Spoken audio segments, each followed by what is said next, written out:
No, pero no es por luz porque está apagado. Bueno, hoy quiero compartir con ustedes este tema, hablar sobre el gobierno de Dios, eh, porque es importante, hermano, en todo lo que caminamos, que seamos guiados y conducidos por el Señor. Yo le voy a decir algo a usted y quiero que busque Hebreos 2:8, que es donde vamos a leer, aunque yo le voy a leer una traducción que me gustó a mí, por eso la puse, porque enfoca más esta realidad del gobierno. ¿Se ve más así? ¿Sí? Ok. Gobierno de Dios, el gobierno de Dios. Y le decía yo que es tan importante esto, porque usted y yo un día fuimos comprados por precio de sangre. Dice la Escritura que no fue con cosas corruptibles como oro o plata, sino con la sangre de un cordero sin mancha. Impresionantemente, la palabra redimir habla de una compra que hizo el Señor de nuestras vidas. Porque antes, así se le llamaba cuando un esclavo, obviamente era, antes aún el derecho romano, hermano, catalogaba a los esclavos y se les llamaba como una res en griego es cosa. Entonces, para los antiguos, el tener un esclavo era como tener una silla, imagínese usted.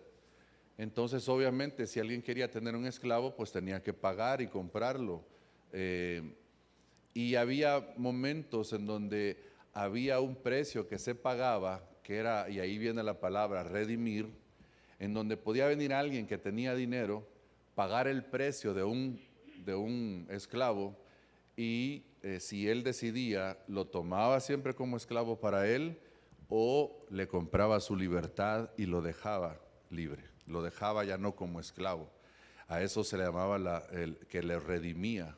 Entonces el Señor lo que hizo con usted y con mi persona fue redimirnos. Pero pasaba algo curioso, porque había muchos de estos esclavos que, a pesar de que se les dejaba en libertad, ellos decidían seguir con sus amos, porque tal vez sus amos no los habían tratado de una forma incorrecta. Al contrario, tal vez sus amos les habían provisto un terreno, un lugar, una vida diferente para él y su familia. Entonces estos esclavos, a pesar de que los ponían en libertad, ellos seguían como esclavos, pero ya de una forma voluntaria. Y a ese esclavo es el que la Biblia le conoce como doulos, que es el que sirve por amor, o el esclavo por amor.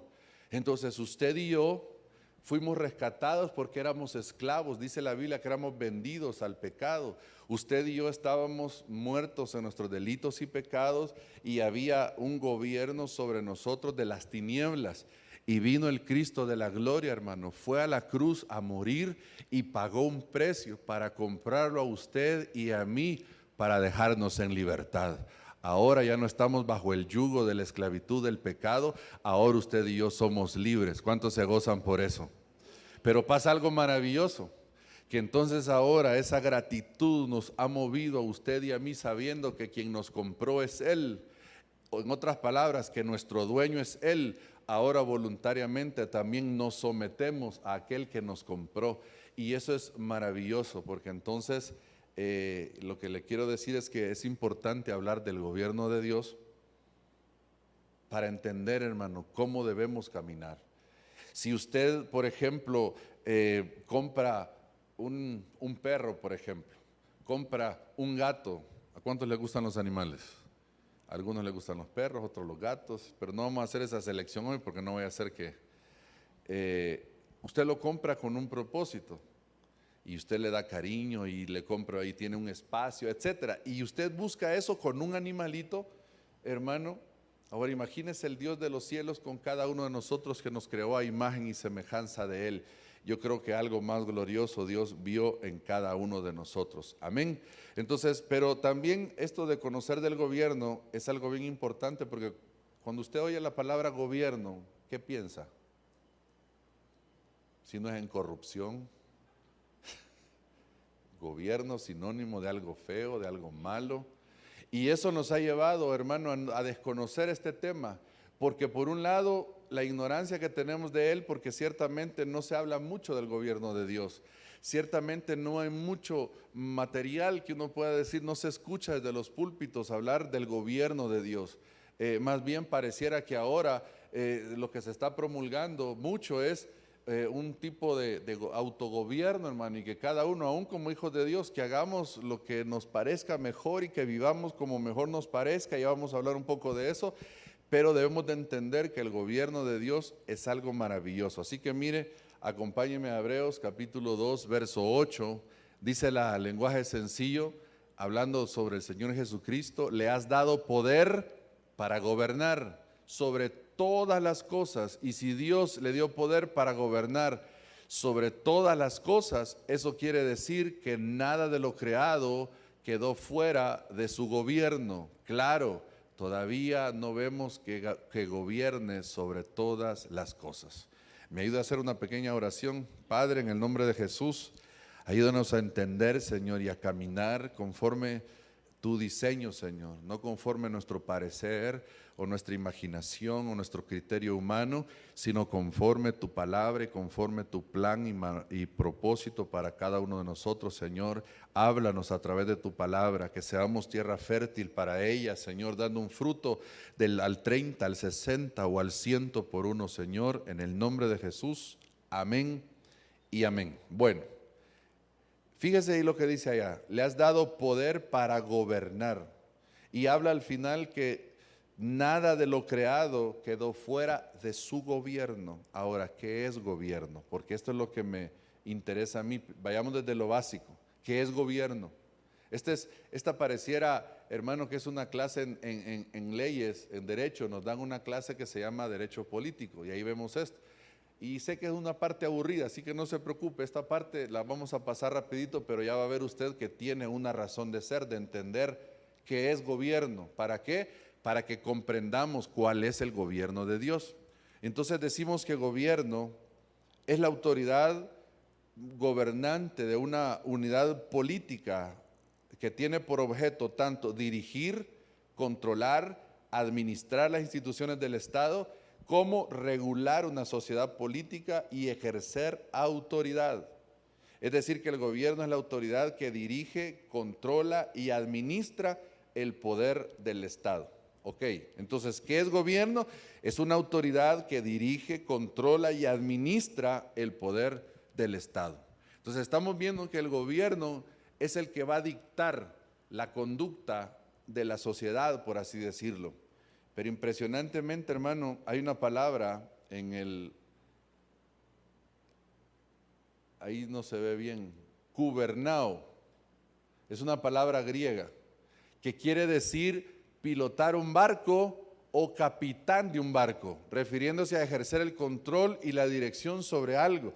O sea que gobierno, se traduce de esta palabra griega, es pilotar un barco, es tener el capitán de un barco. Usted y yo decimos, por ejemplo, hay un canto que en la escuela dominical y tal vez de alguna manera nosotros le hemos dicho también, que nuestro capitán es ¿quién?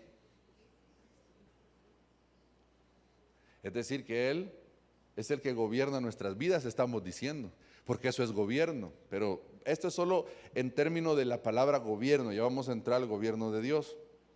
Se dice que cuando hay ausencia de gobierno, hay anarquía.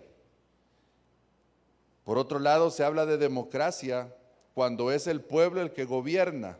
Y aunque esto, hermano, suena bastante atractivo en nuestros países y siempre se habla que hay que ser democráticos y etcétera, etcétera, pero yo lo que le quiero decir es que escrituralmente, bíblicamente, espiritualmente, eso no se da en la iglesia de Cristo.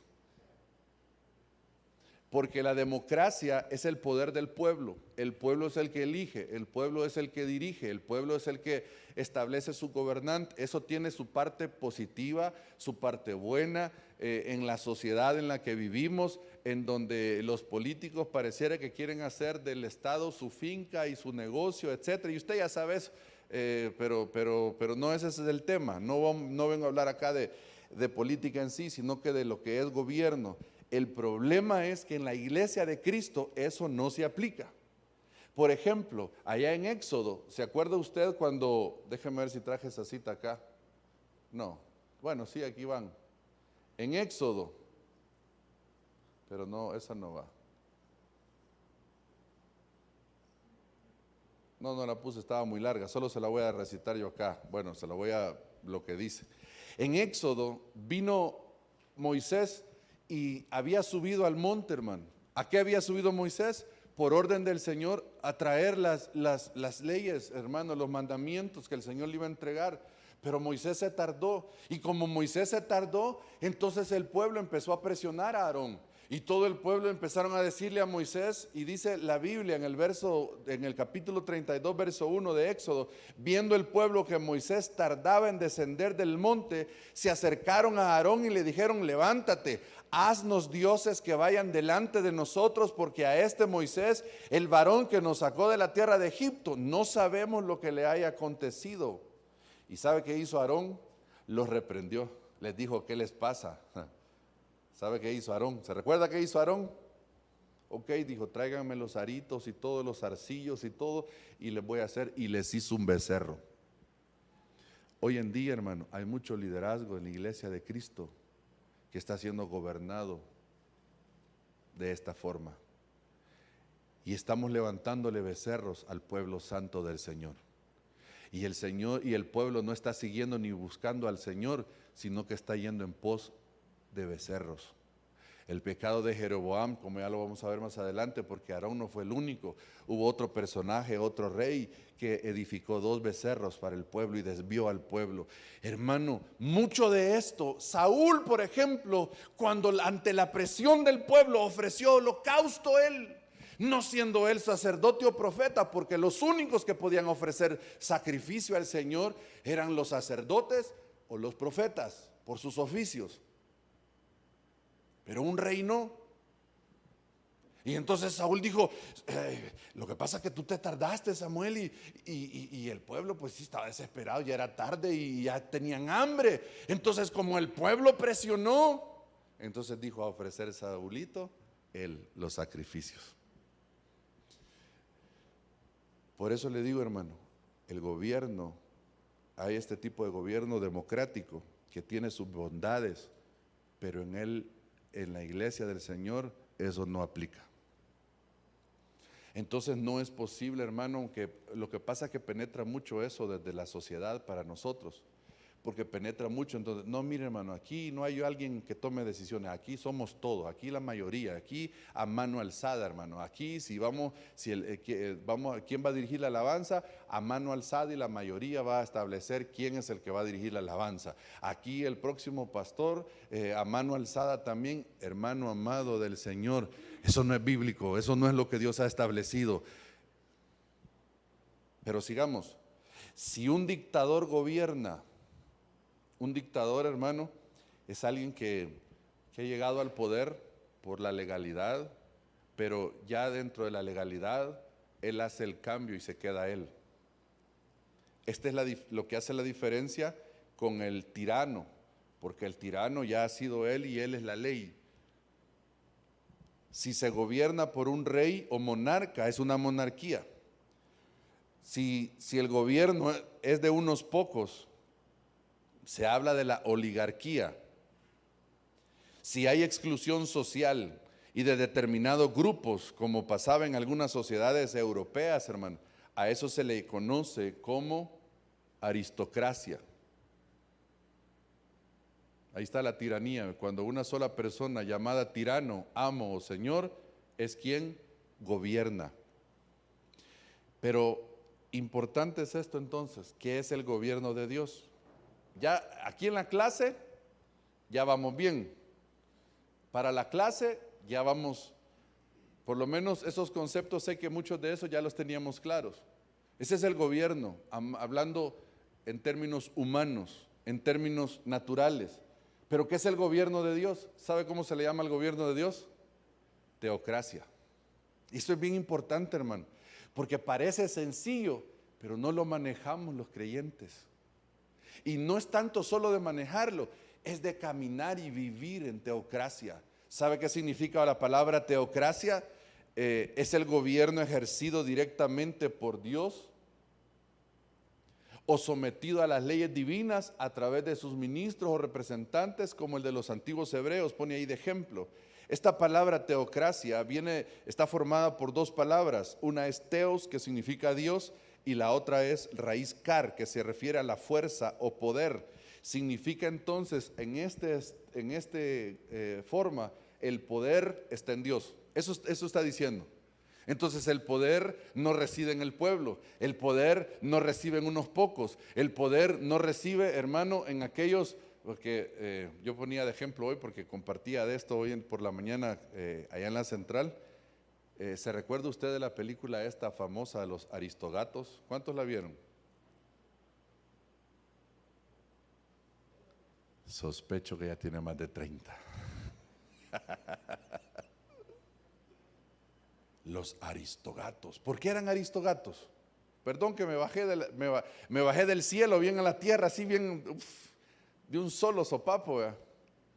Por eso mismo, pero mejor regresemos acá. Entonces, el poder o la fuerza está en Dios. Y hay algo bien importante, hermano, que quiero que veamos. En esta palabra teocracia, por eso le digo, está esto, el poder o la fuerza está en Dios. Entonces, este es el estilo de gobierno bíblico, correcto, sano. ¿Por qué? Porque entonces quien gobierna es el Señor. Amén. Quien pilotea mi barco es Él. Quien es mi capitán es Él, porque Él es quien gobierna, Él es quien manda. Dice el libro de Eclesiastés, sobre un alto hay otro más alto, y así dice como 2 o 3 veces, y sobre todos ellos está el Señor. Por eso, amado hermano, no hay poder arriba de Dios, no lo hay, hermano. Entonces, lo tremendo de esto es que yo veo, hermano, que en la historia ha habido 3 comunidades sobre las cuales Dios ha querido establecer su gobierno. La primera de ellas fue en el Edén. Dice la Biblia que en el verso 28 los bendijo, les dijo: tengan muchos hijos para así poblar el mundo y ejercer control sobre él. El Señor, a través de esa comunidad que estaba surgiendo, a través del primer hombre, quería que se poblara la tierra y se ejerciera un dominio. Pero ¿quién lo había establecido? Dios. Dios lo estaba delegando al hombre. Entonces dice Romanos: por tanto, como el pecado entró en el mundo por un hombre, por el pecado y por el pecado la muerte, así la muerte pasó a todos los hombres por cuanto todos pecaron. ¿Qué significa esto? Que aunque el Señor les dio la potestad a ellos para gobernar, al desobedecer ellos, cedieron ese gobierno y entró la muerte y entró el pecado. Dice el verso 14 que vino a reinar la muerte desde Adán hasta Moisés, aún en los que no pecaron a la manera de la transgresión de Adán. Entonces imagínense, empezó a reinar el caos y me llama la atención a mí, hermano, que desde que ellos desobedecieron ya ahí estuvo lo grave, pero vino una decadencia, hermano. Caín mata a su hermano. Por ahí encuentra usted que Lamec dice que toma 2 mujeres para sí, empieza la poligamia. Y usted empieza a ver que se empieza a degenerar la raza humana y llega un momento en donde el Señor dice: ya basta, y manda un diluvio. Y entonces, hermano, viene una segunda comunidad que Dios levanta: Israel. Pero ¿sabe qué pasó con Israel? Israel, que es el pueblo escogido de Dios, y dice Romanos que ellos son el pueblo de Israel, son los hijos que Dios escogió, dice en el verso 4. Pero ¿sabe qué dice en el profeta después? Isaías 1:2: oíd cielos y escucha tu tierra, porque habla Jehová, crié hijos y los engrandecí, y ellos se rebelaron contra mí. Y en el verso 4 dice, en la parte final: dejaron a Jehová, provocaron a ir al Santo de Israel, se volvieron atrás. Entonces, ¿qué es lo que quiero transmitirle yo con todo esto, hermano? Cómo Dios ha querido ejercer su gobierno, pero siempre es el hombre el que le da vuelta a las cosas por causa del pecado, por causa de rebelión. Es decir, hermano, que si la sociedad está hoy, si está como está, no es porque Dios no haya querido intervenir y arreglarla, es porque el ser humano quiere vivir siempre ajeno y apartado del gobierno de Dios. Y el Señor dijo allá en Juan capítulo 15, separados de mí, nada podéis hacer. Sacan al Señor de las iglesias. Bueno, estamos casi queriendo sacar al Señor de las iglesias. Bueno, no me incluyo ahí porque yo no lo quiero sacar. Pero se ha sacado al Señor, se quiere sacar del... Mire, nuestra nación, hermano, ¿cómo dice el lema de nuestra nación? Dios, unión, libertad. Pero nosotros somos un estado laico. Alguien escribía ahí en las redes un día de estos, solo porque el fiscal había puesto que encomendaba a Dios su gestión y que ya había cumplido un año y que le pedía a Dios que le ayudara en este segundo año. Y vino la crítica de un periodista que era un estado laico y que por qué estaba haciendo desde la fiscalía promulgando la religión, algo así le había puesto, y le escribió, no me contestó, vea, pero yo, y esas cosas que le dan a uno cosa, como el doctor Chapatín, hermano. Y le dije, es decir que estado laico es sinónimo, le digo yo, de ateos. Es decir que un funcionario público elimina sus creencias, le dije yo. Cuánta intolerancia. Hermano, el Estado, las leyes, los gobernantes terrenales están queriendo sacar a Dios a como dé lugar. ¿Y sabe qué es lo que trae eso? Desgracia. Busque los países en donde Dios ha empezado a tomar un segundo plano y va a empezar a ver la desgracia, porque eso mismo sucedió en el Éxodo, en el Edén. Eso mismo le pasó al pueblo de Israel, hermano. Pero eso que no nos pase a usted y a mí, lejos de decirle al Señor que se aleje, digámosle: Señor, acércate más, Señor, gobierna mi vida, Señor. Si hay desgracia en el mundo, hermano, separados de Él todavía hay más. Se rebelaron. Israel, la tercera comunidad es la iglesia. Ahí esta nos compete a usted y a mí, ahí estamos nosotros. Ahí habla que la transgresión de uno reinó la muerte, lo que veíamos. Pero ahora reinará la vida por medio de Jesucristo. Y ahí viene esto que es impresionante, hermano, porque entonces aquel gobierno, desde Adán, hermano, aquel gobierno de tinieblas, de pecado, se empezó a quebrar y a romper a través del nacimiento de Jesucristo. Y se culminó su victoria en la cruz del Calvario. Entonces ese imperio que el enemigo tenía sobre el mundo, hermano, aunque todavía se le llama como el príncipe de la potestad del aire, todavía está ejerciendo influencia, hermano. Pero ahora hay un poder, hermano, de parte de Dios aquí en la tierra. Ahí está el Espíritu, está la iglesia de Cristo, y las puertas del infierno no prevalecerán contra la iglesia. Pero hay que caminar bajo ese gobierno. Entonces viene, hermano, y dice el Señor, por ejemplo en Mateo: y yo también te digo que tú eres Pedro, y sobre esta roca edificaré mi iglesia, y las puertas del Hades no prevalecerán contra ella. Amada iglesia, amada, usted está bajo un gobierno poderoso, bajo el gobierno de Dios. Y aunque las tinieblas se levanten, eso no va a prevalecer, porque Dios es más grande. Más son los que están con nosotros que los que están en contra de nosotros. El enemigo, claro que va a tratar de destruirnos, de derribarnos, va a traer su tentación, va a traer diferentes circunstancias. Y también nosotros mismos vamos, perdone la expresión, vamos a meter nuestras patas, hermano. Perdón, le digo la expresión porque así lo decimos normalmente, ¿va? Por nuestras malas decisiones, por nuestra falta de sabiduría. Entonces no solo vamos a echarle la culpa al enemigo, que el Señor lo reprenda. A veces la condición en la que estamos ha sido producto de nuestra desobediencia al Señor. Pero mire el diseño del Señor: no van a prevalecer. Mire este otro versículo. Jesús se acercó y les habló diciendo: toda potestad me es dada en el cielo y en la tierra. Por tanto, id y haced discípulos a todas las naciones, bautizándolos en el nombre del Padre, y del Hijo, y del Espíritu Santo. Entonces ese poderío, hermano, de Dios tiene un propósito. Que disfrutemos los cultos. Miren, hermano, definitivamente qué glorioso disfrutar la presencia del Señor y su poder y su manifestación. Y qué delicioso, y hay que deleitarnos y meternos, hermano, para que esa gloria descienda, y etcétera. Pero no solo es para eso el poder de Dios. Por ejemplo, en el capítulo 1 de Hechos dice: y me seréis testigos cuando haya venido sobre vosotros el Espíritu Santo. Está hablando de ese poder que vamos a recibir. Entonces lo que le quiero decir es que Dios nos está comisionando, el Señor nos está comisionando para trabajar para Él.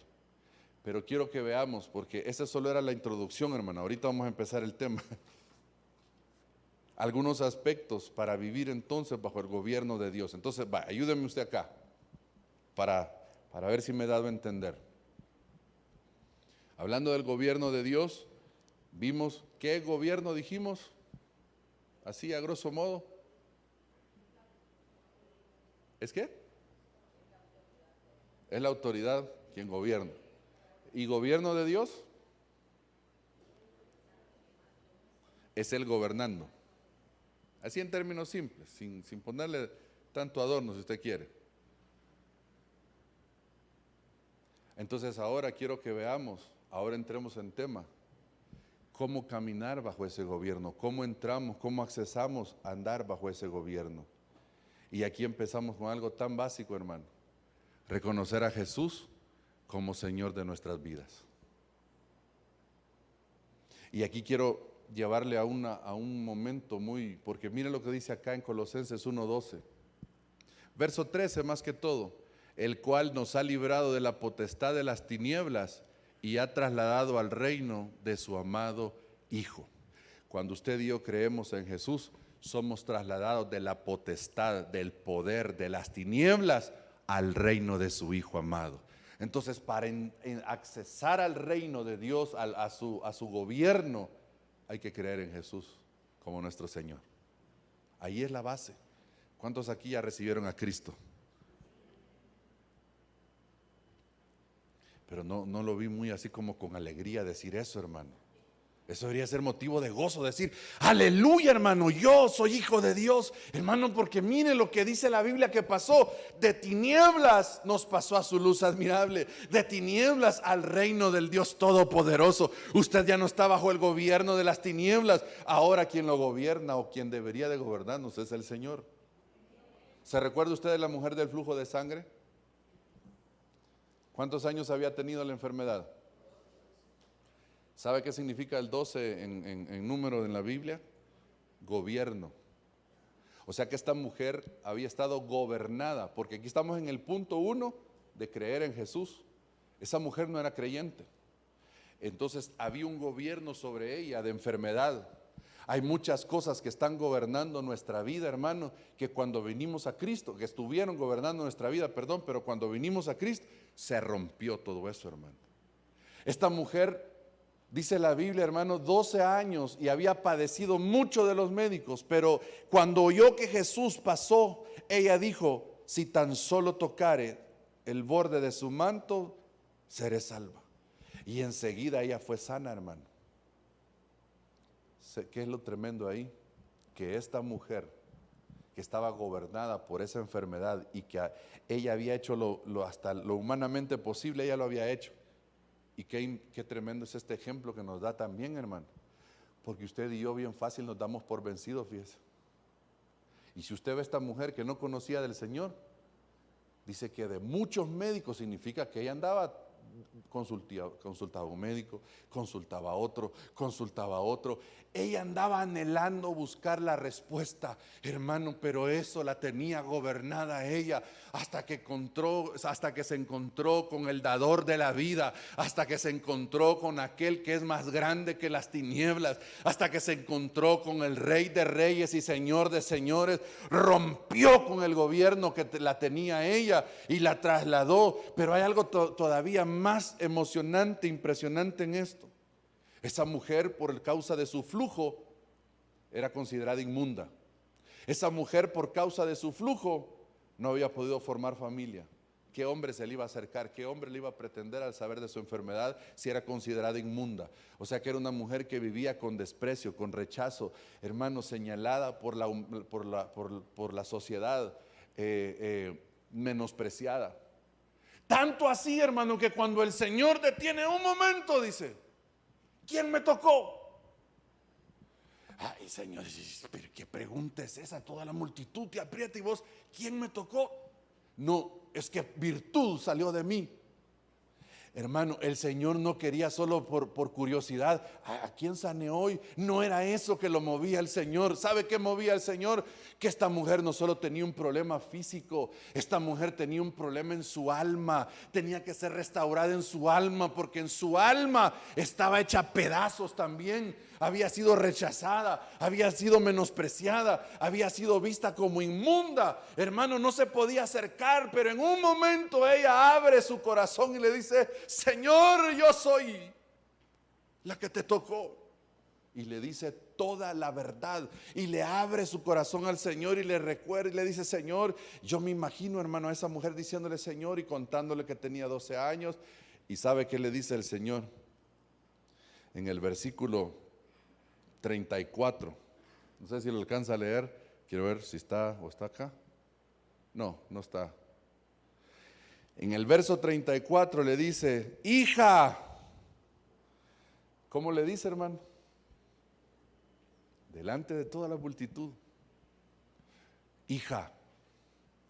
Es que mira, hermano, uno no se ha dado cuenta de lo que significa ser hijo de Dios. A veces lo vemos de una forma bien trivial, hermano. Pero eso, que usted sea hijo de Dios, eso resuena, hermano, en la eternidad. Eso resuena en el mundo espiritual. El que usted sea un hijo, las tinieblas lo saben, hermano. Y entonces viene el Señor y en la multitud dice: ¿quién fue? ¿Quién fue? Yo. Y le cuenta todo: hija, tu fe te ha salvado. ¿Qué es lo que estaba haciendo el Señor ahí? Dignificándola a ella. Que todos escucharan en ese momento que esa mujer, el Señor le decía hija, ya no la iban a ver igual. Y que tu fe te ha salvado y tu fe te ha sanado, hermano, no la iban a ver igual. Pero no era tanto que la vieran diferente las personas, aunque conllevaba eso. Era que ella misma encontrara la restauración de su alma, porque, amado hermano, si algo hace el Señor al entrar a sus caminos, es restaurarnos nuestras vidas, porque venimos hechos pedazos del mundo. Pero el Señor empieza, como dice la Biblia, que Él es el alfarero, y nos empieza a tallar con sus manos, hermano, y nos empieza a dar forma. Y a veces usted se duele ahí porque las manos del Señor son maravillosas, son suaves. Pero el problema no son las manos del Señor. El problema es que Él quiere hacer de usted y de mí vasos de honra. Y a veces yo me imagino, hermano, así como el barro. Yo no sé si alguna vez usted jugó con barro, hermano. Alguna vez, bueno, los que somos de pueblo, así rápido identificamos eso. Yo sé que usted es capitalino de la capital, ¿verdad? El barro, hermano, uno lo moldeaba, pero de repente uno encontraba que se le caía el barro y se llenaba de piedras o algo, y uno trataba de quitárselo. Entonces yo creo que el Señor de repente nos está formando y está diciendo: va, hijo, te estoy haciendo bien. No, esto no me gusta. Y lo quita, hermano. Ay, ahí viene el ay suyo y el mío.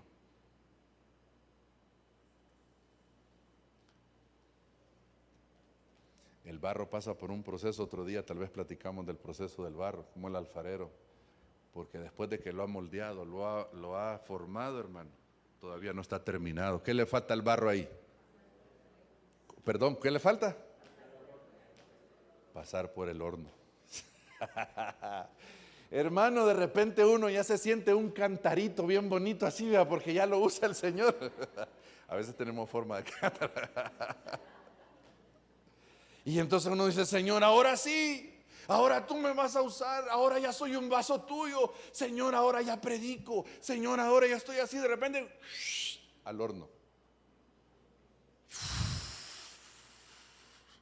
Ay, Señor, yo pensé que ahora que ya me usaba, ya la prueba ya no me iba a venir. Y no hemos entendido que lo que el Señor está haciendo es dejando de usted y de mí una obra maestra, hermano.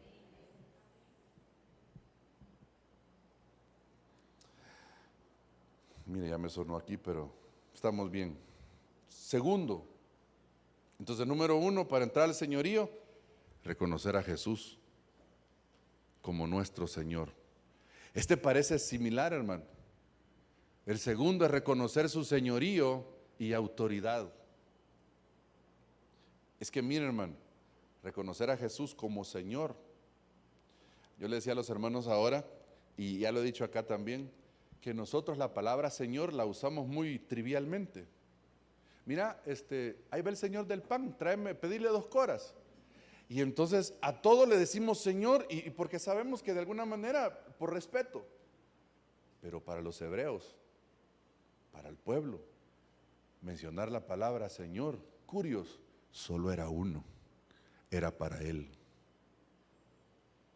Entonces cuando decimos reconocer a Jesús como el Señor, lo que estaban diciendo ellos, Él es el que iba a venir. Todo eso era la connotación que tenía. Pero lo segundo que yo quiero dejar en su corazón es reconocer su señorío y su autoridad.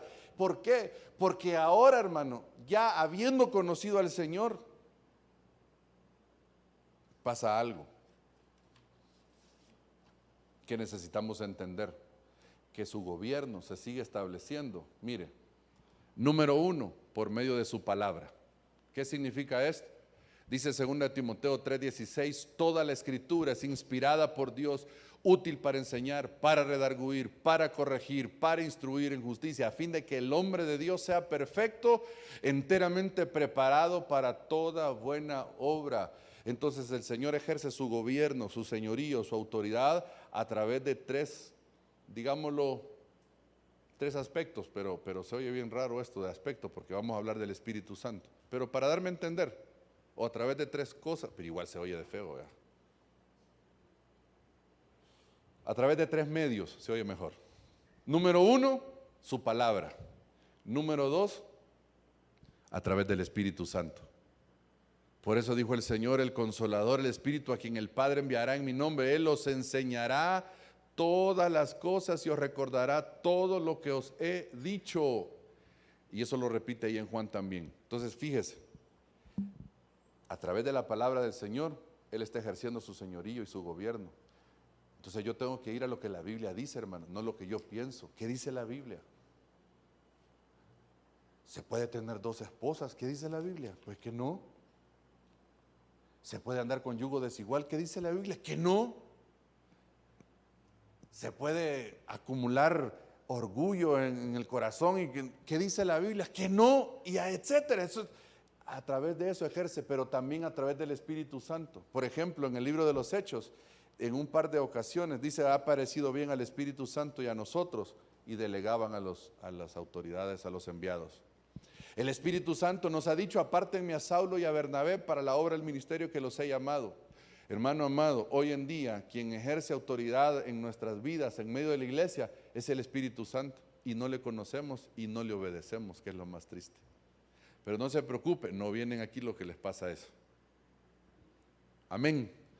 Aquí solo venimos aquellos que bajo el poder de la palabra caminamos, bajo el poder del Espíritu Santo. Y el tercer aspecto,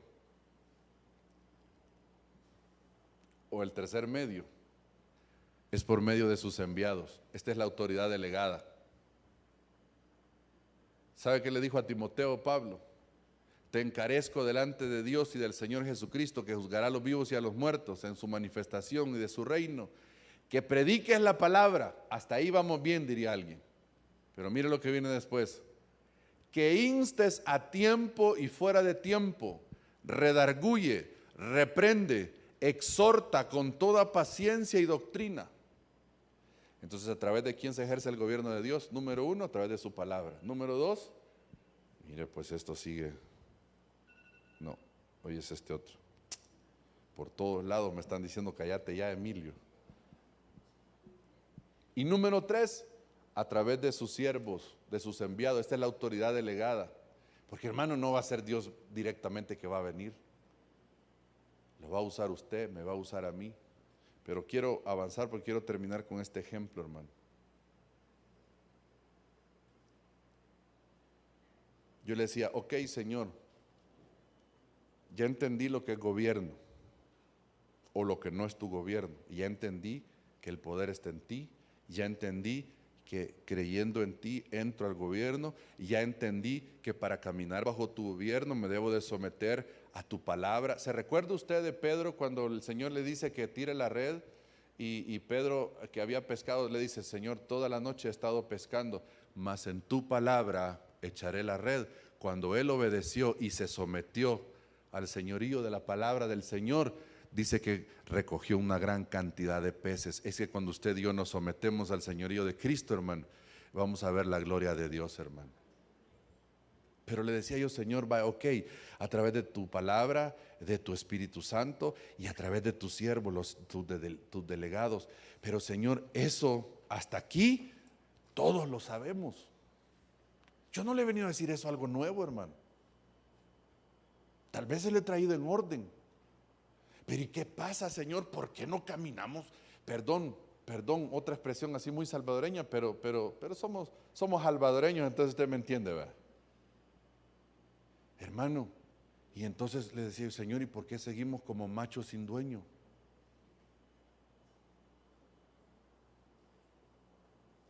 Y me llevó el Señor a este, yo quiero que me acompañe al primer libro de Reyes, hermano, y con esta historia vamos a cerrar, aunque todavía tengo de esta misma historia, son algunos aspectos rápidos que vamos a ver. Solo son 2 paginitas que me faltan. Yo le voy a leer el verso 21 porque no está ahí en la presentación. Dice en el verso 21, porque el Señor me hizo ver algo, hermano. El problema no está en que no sepamos esas cosas. El problema grave que tenemos como iglesia de Cristo es que hemos perdido intimidad con Él. Y ya se lo voy a probar con la palabra. Dice la Biblia en el primer libro de Reyes 18:21, acercándose Elías a todo el pueblo le dijo, ¿hasta cuándo claudicaréis vosotros entre 2 pensamientos? Si Jehová es Dios, seguidle, y si Baal, id en pos de él. Y el pueblo no respondió palabra. Hermano, si yo le dijera esta tarde a usted, bueno, hermano, si Saibaba es Dios, váyase con Saibaba, pero si Dios es Dios, siga a Dios. ¿Qué me respondería usted? Pero yo que viniera así abusivo, ¿qué me diría usted, hermano? ¿Qué me diría usted? Dele con confianza, no se preocupe. ¿Qué me diría usted, hermano? ¿Qué le pasa? Yo soy hijo de Dios, yo sirvo al Señor, Él es mi Señor, Él es mi Dios, Jesucristo, no hay otro como Él. Algo así me diría usted, ¿vea o no? Pues si usted me dice algo así, yo así le saldría, hermano. Y yo le diría, pues si tengo mi hierro y mis fallas, pero si algo en su misericordia he entendido que aquí el mero es Él y que no hay nadie fuera de Él. Algo así le tendría que decir yo a usted, pero ¿sabe qué le pasó a ese pueblo? No respondieron nada. Entonces no sabían si Dios era Dios o si Baal era a quien tenían que seguir. Fíjese qué grave estaba el pueblo del Señor, hermano. Ya siendo el pueblo de Dios. Pero ¿sabe cuál era el problema? Cuando usted lee en esos capítulos, empezó a reinar Acab. Y Acab fue un rey que hizo lo malo. Y no solo dice que hizo el pecado, que cometió el pecado de Jeroboam, que aparentemente era el que le dije yo que había levantado 2 becerros para el pueblo, sino que dice que se casó con Jezabel y dice que levantó altares a Acera, a Baal. Entonces trajo la idolatría como gobierno, en su gobierno, y eso impartió y eso ministró. Y el pueblo de Dios, ¿sabe qué había pasado? Había caído bajo ese manto. Es que, hermano, el gobierno de las tinieblas tienen un manto que quieren arropar aún al pueblo de Dios, y mucho pueblo de Dios se somete. Por ejemplo, hermano, ¿sabe que hay pueblo de Dios ahorita diciendo, ¿y qué tiene de malo, hermano, que aceptemos el homosexualismo si se aman?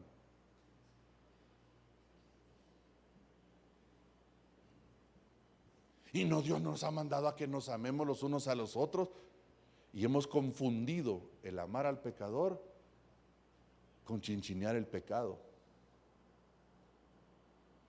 Entonces viene Elías y se da cuenta y viene a definirlos a ellos. Y yo quiero que rapidito ir para poder orar y ministrar, hermano, porque como le dije, en estos 2 aspectos está el meollo de todo lo que quiero compartirle. ¿Cómo restauramos ese altar, hermano? Porque dice en el verso 30, entonces dijo Elías a todo el pueblo, acercaos a mí, y todo el pueblo se le acercó, y él arregló el altar de Jehová que estaba arruinado. Fíjese qué tremendo. ¿Por qué es que ellos no identificaban quién era el Señor, quién era que tenían que seguir? Porque no tenían altar, no tenían intimidad. O sea que ellos en ese momentito estaban siguiendo su corazón, su corriente. No buscaban de Dios como usted y yo lo estamos buscando. Entonces en ese momentito dice que arregló el altar Elías porque estaba arruinado. Qué tremendo, hermano. Entonces, número uno, ¿qué hizo Elías? ¿O de qué forma se va a restaurar el gobierno a través de la intimidad? Hermano, necesitamos una voz profética. Esta voz profética que vino a través del siervo del Señor, que vino a definir, y hoy en día está careciendo lastimosamente la iglesia de esa voz profética. La palabra profética más segura es la palabra del Señor, pero hoy en día se está careciendo. Hay lugares, yo no sé si será cierto o qué, hermano, yo lo escuché. Hay un lugar en Guatemala que dicen que hay una iglesia que se reúnen, que no llevan ya Biblia, no se dicen hermanos, y lo que hacen en ese lugar es ver películas, leer libros y discutir lo que ahí se ve, para no dar la idea de que son religiosos.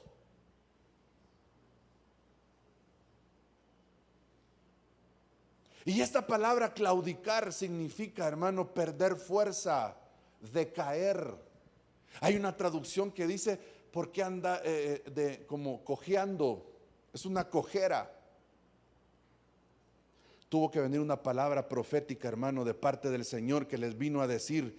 Tuvo que venir una voz profética, más bien a decirles a ellos que estaban claudicando entre dos pensamientos, estaban vacilando, que no hallaban qué hacer. Lo segundo que hizo fue reparar el altar, y me impresionó esto, hermano. No sé si usted ya lo había visto, pero sabe que la palabra que dice ahí, y arregló el altar, esa palabra arreglar, ¿cuál es el original? Rafa. ¿De dónde viene? Jehová Rafa. Entonces yo veía, hermano, que el altar necesitaba ser reparado, sanado. ¿Qué cosas habrán destruido tu altar, hermano? A veces nuestras heridas. ¿Por qué has dejado de buscar al Señor, pues? A veces es por heridas, a veces por pecado, a veces es porque alguien o algo está ocupando el lugar que le corresponde a Dios. A veces es puro descuido nuestro, hermano. Porque ahora, hermano, es que, hermano, ahora es mejor la televisión, ahora las redes, ahora el Facebook. Hoy estábamos molestándonos mutuamente ahí en la casa porque Facebook le manda a usted un reporte de, bueno, no más que Facebook, bueno, también, pero los iPhone tienen que le mandan un reporte, no sé si todos los teléfonos lo tendrán, de cuánto ha pasado uno metido en ese aparatito, hermano.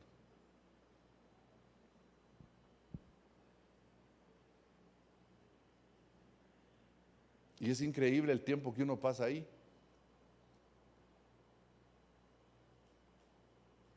¿Y sabe qué? A veces ese descuido nos ha llevado a que el altar se arruine. Pero este día, hermano, vamos a salir de acá con un altar reparado, restaurado, sanado, hermano. ¿Por qué? Para que el gobierno de Dios venga. Quiero ir terminando. Tomó, fíjese lo curioso, ¿sabe cuántas piedras tomó? 12. ¿Qué dijimos que era 12? Gobierno. Pero lo último, en el verso 36, dice que él invocó al Señor sobre ese altar, hermano, porque cuando llegó la hora de ofrecerse el holocausto,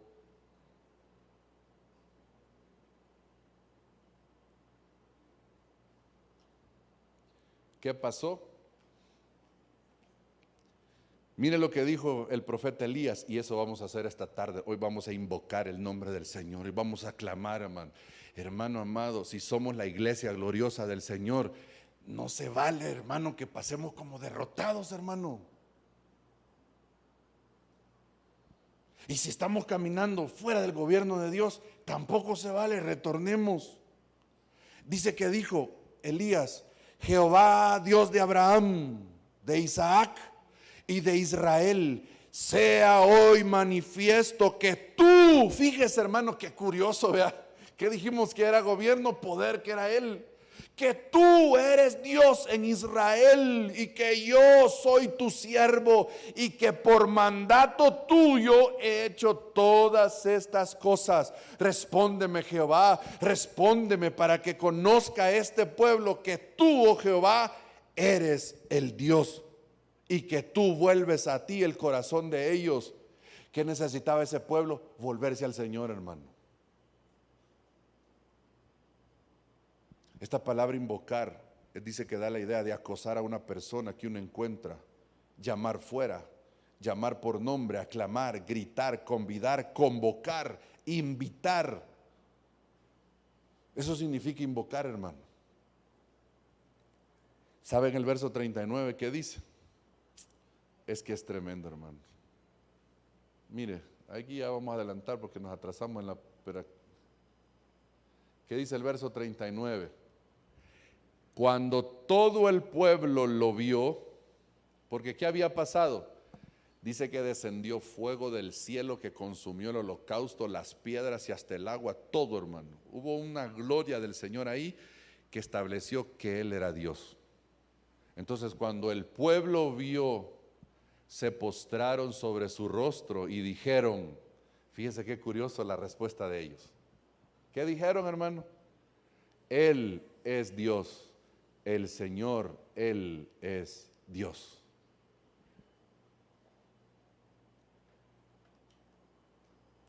Si me ayudas, Abraham, por favor, acá. Tenemos la bendición acá de tener a nuestro hermano Abraham. Y lo acompaña su novia. Bienvenidos. Pronto esposa. En parte hablamos y en parte profetizamos. Ya es prometida. Bueno, qué bendición. Bienvenida prometida de Abraham.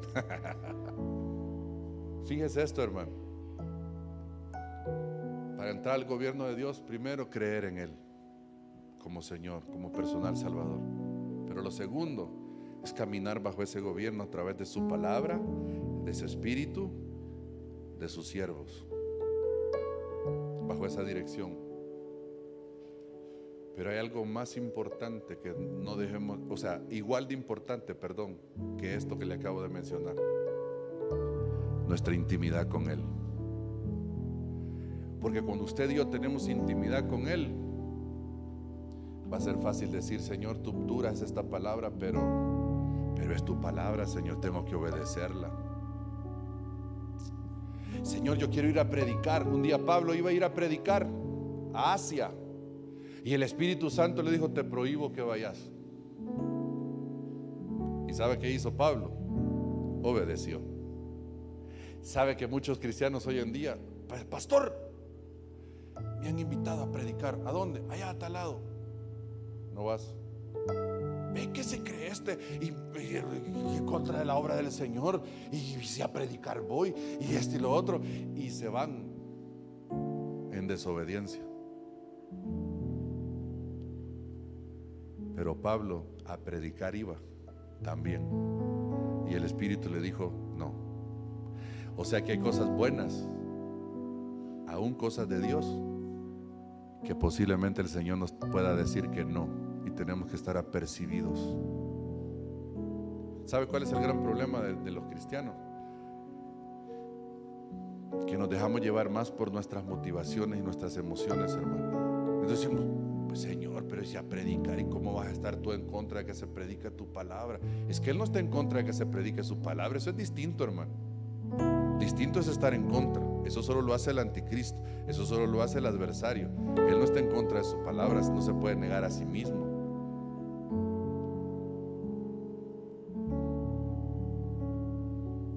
Y a través del profeta, hermano, el Señor vino a definir el pueblo. Por eso yo le digo algo, y no lo hago por mí, hermano, en sí, porque es más que una persona, en la figura. Qué importante que Dios ponga sobre nosotros, hombres y mujeres, que nos guíen, que nos exhorten, que nos animen, que nos consuelen, que puedan traer una definición a través de la palabra, porque la palabra nos va a confrontar. Si usted tiene intimidad con Dios, va a obedecer la palabra, va a obedecer al Señor. Y de repente, hermano, aunque su autoridad le diga algo, que usted en el momentito diga, no sé, el hermano hoy estuvo, quizás se había peleado con la esposa, que me salió bravo. Aunque eso pasare, en la intimidad del Señor le va a decir, mire, le voy a poner un ejemplo, pues tal vez ahí no era autoridad, pero es obedeciendo la voz de un hombre, de su mujer. ¿Se acuerda de Abraham? Abraham era él. Y dijo, esta mujer quiere que despache a Ismael y a su mamá, ¿cómo se llama? Agar, pero no quería. Y la Sarita le decía, Abraham, mira, mi hijo, le decía, bien chapín, tenés que decirle que se vaya esta mujer, mucho problema ocasiona. Y Abraham no quería. Y el Señor le habló. ¿Y qué le dijo el Señor a Abraham, hermano? Hermana, ayúdeme usted, ¿qué le dijo el Señor a Abraham? ¿Cómo? Que oyera la voz de su esposa. Entonces, ¿sabe qué hizo Abraham? Obedeció la voz de su esposa. Bueno, la del Señor, obviamente, y la de su esposa. Y entonces vino y le dijo, bueno, ni modo, si así estamos, Señor, si tú decís que ella tiene la razón, porque ese es el gran dilema en los matrimonios, vea, ¿quién tiene la razón? Tenemos que ir allá donde la doctora, no la otra, la Nancy. Pero vino el Señor, hermano, y le hizo ver a Abraham, escucha la voz de tu esposa. Y Abraham obedeció. Entonces, cuando usted tiene intimidad, usted va a tener un conflicto con alguien, y en esa intimidad el Señor le va a decir, escucha a mi siervo o a mi sierva, sométete, sujétate.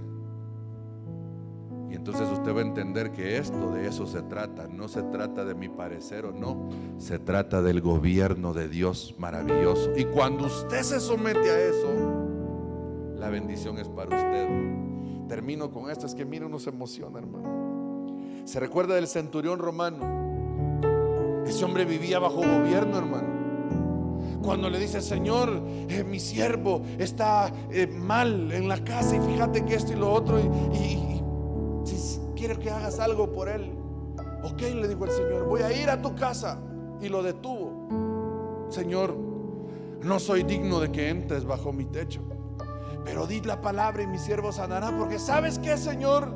Yo soy hombre puesto en autoridad, y tengo hombres puestos bajo mi autoridad. Y si a alguien le digo, ve, va, y si lo llamo, viene, Señor.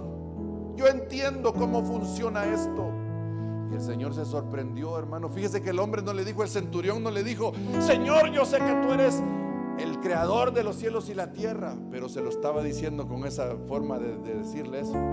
No le dijo, Señor, tú eres el que cabalga en las Pleiades del Orión, Señor, el Dios todopoderoso, el Dios trino, el Dios que encarnado. No le dijo nada de eso, sencillamente le dijo, Señor, yo sé cómo caminas tú, porque así camino yo. Los que están abajo de mí me obedecen. Las enfermedades, en otras palabras, le estaba diciendo, te obedecen a ti, Señor. Los problemas te obedecen a ti, Señor. Solo di la palabra y mi criado va a sanar, porque ante tu palabra no hay enfermedad que se resista. Eso le estaba diciendo, hermano. Por eso el Señor, hermano, se maravilló de la fe de ese hombre. Es que cuando usted y yo caminamos bajo gobierno, hermano, usted y yo vamos a ver la gloria del Señor. Le decía hace un momento, ¿cuántos quieren ver más la gloria del Señor en su vida? Póngase de pie. Hoy vamos a hacer algo, hermano. Yo sé que usted posiblemente ya camine bajo gobierno, pero ¿sabe qué vamos a hacer esta noche? Vamos a hacer de cuenta y caso que no ha sido así desde ayer sábado para atrás. Y nos vamos a poner de acuerdo esta noche para que a partir de hoy, y vamos a invocar el nombre del Señor. Y si usted quiere venirse a postrar al frente, o si lo quiere hacer desde su lugar, en su silla, o ponerse sobre sus rodillas, hermano, pero hoy vamos a invocar el nombre del Señor y vamos a decirle, Señor, yo quiero restaurar mi altar para poder caminar bajo gobierno. Yo quiero sanar el altar. Yo no sé, hermano, cómo está tu altar. Yo no sé, hermano, cómo está tu vida, cómo está tu corazón. Tal vez lo que tú necesitas hoy es que Jehová Rafa venga sobre tu vida y venga a vendarte tus heridas, venga a poner de su vino y de su aceite, y venga a poner sus vendas y te lleve en su cabalgadura y te traiga a este mesón y te ponga el cuidado del mesonero, que es el Espíritu Santo, en el nombre de Jesús. Yo no sé cómo podrá estar tu altar, pero lo que sí sé es que el Señor lo va a restaurar. El Señor lo puede restaurar. Es que el Señor puede restaurar tu vida. Y si caminas bajo el gobierno de Dios, vamos a ver la gloria de Él, porque le vamos a obedecer, vamos a cumplir su propósito, y al cumplir su propósito, Él añadirá bendición a nuestras vidas. Señor, en el nombre de Jesús, míranos. Mira cómo están nuestros altares destruidos, Señor, arruinados. Pero queremos, Señor, hoy entrar bajo tu gobierno. Queremos hoy, Señor, pedirte que nos ayudes a restaurar nuestro altar. Amado hermano, si tú habías dejado de buscar del Señor, de leer la palabra, de escudriñarla, hermano, dile: Señor, sana mi corazón, sana para que yo pueda levantar altar a ti, Señor. Hermano, yo no sé qué es lo que te ha detenido hoy.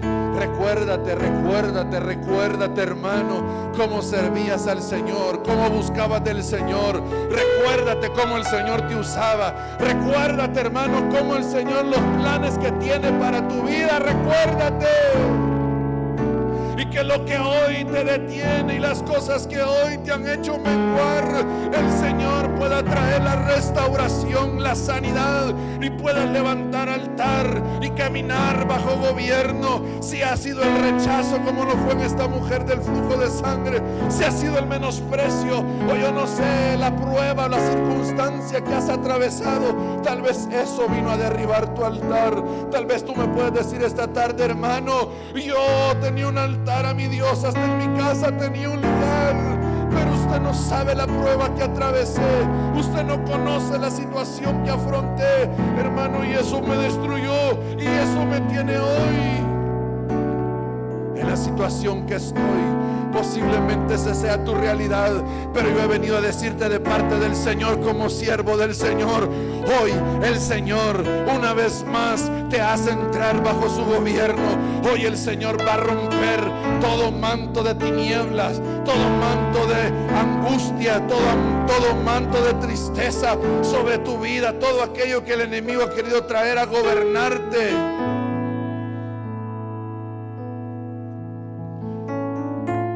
De manera especial, hermano, quiero orar sobre tu vida, porque a veces hay como ciclos que nos empiezan como a gobernar, hermano.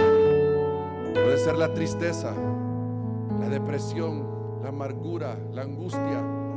Son como ciclos, hermano, y uno no sale de eso. Y posiblemente hasta te ha llevado eso, hermano, a no poder dormir. Y Dios me daba un sentir hoy en la mañana, hermano, y me acabo de recordar de eso también. Y me recordó lo que dice, creo que es el Salmo 4: en paz me acostaré y asimismo dormiré, porque solo tú, Jehová, me haces vivir confiado. Y el Señor me puso a ministrar, hermano, que había gente que no podía dormir, que había tenido que recurrir aún hasta medicamentos para dormir, porque tenía tormentos en la noche o tenía situaciones que le alteraban su sueño. Pero hermano, que tal vez querían gobernarte para traerte fatiga a ti, para traerte cansancio, para desanimarte, para que pierdas fuerza. Pero hoy el Señor va a romper todo eso para gloria de su nombre. Hoy el Señor va a romper todo eso para gloria de su nombre. En el nombre de Jesús, Señor, escrito está, Señor, escrito está, escrito está. Tú nos has trasladado de la potestad de las tinieblas al reino de tu Hijo amado, Señor. Hoy se rompe toda cadena, hoy se pudre todo yugo, Señor, de toda cerviz. Hoy, Señor amado, toda enfermedad que ha querido estar gobernando nuestras vidas, nuestros cuerpos, Señor, así como aquella aquella mujer del flujo. Hoy, Señor, se rompe todo gobierno de las tinieblas, todo gobierno de enfermedades, Señor. Hoy, mi Dios amado, en el nombre de Jesús, hoy oro por las vidas de tus hijos, Señor, por sus pensamientos, Señor, por sus almas, por sus mentes, Señor, para que toda enfermedad, aún, Señor amado, física, Señor, tú hoy respondas con poder y gloria, pero también toda enfermedad del alma, Señor, hoy tú traigas una respuesta, Señor.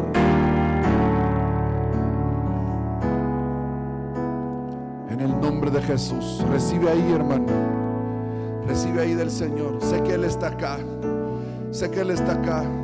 En el nombre de Jesús, dile, invoca ahí al Señor, empieza a invocar al Señor antes de irnos, empieza a invocarlo, empieza a llamarlo. Señor, dile, Señor, ven, que sea manifiesto hoy, Señor, que estamos bajo tu gobierno, Señor, que sea hoy manifiesto delante de tu pueblo, que yo soy tu siervo, Señor amado.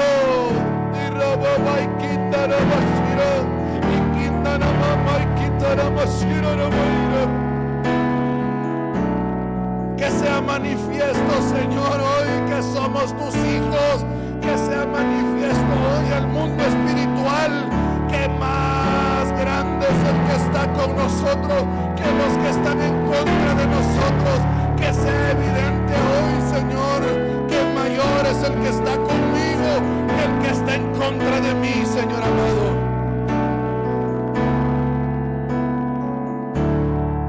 Hoy venimos, Señor, invocando tu nombre, Señor. Respóndenos hoy, Señor, desde los cielos. Respóndenos hoy, Señor amado, en el nombre de Jesús. Yo te bendigo en esta hora, hermano. Yo bendigo tu vida, tu casa, este inicio de semana.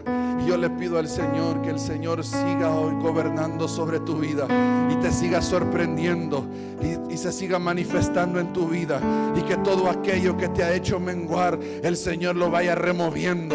Solo dispón tu corazón, solo dile: Señor, remueve lo que en mí me ha detenido. Señor, remueve de mí lo que ha hecho que mi altar se arruine. Señor, remueve de mí. Te voy a dar una palabra del Señor, hermano.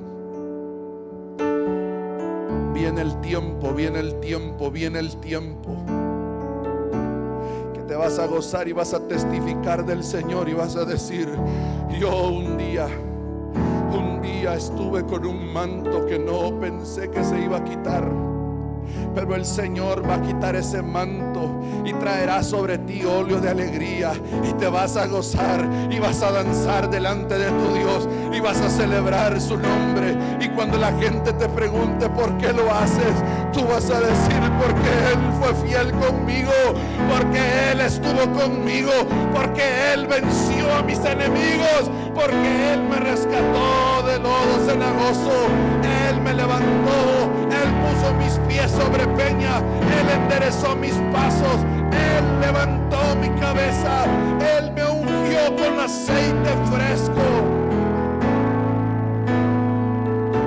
Aleluya, aleluya, aleluya. Que este tiempo de búsqueda, que este tiempo, Señor, nuestro altar, Señor, que ha sido reparado, restaurado, podamos ver tu gloria, Señor amado. En el nombre de Jesús, Señor, gracias. Gracias, Jesús. Aleluya. Siéntese un momentito, hermano. Sé que el tiempo va.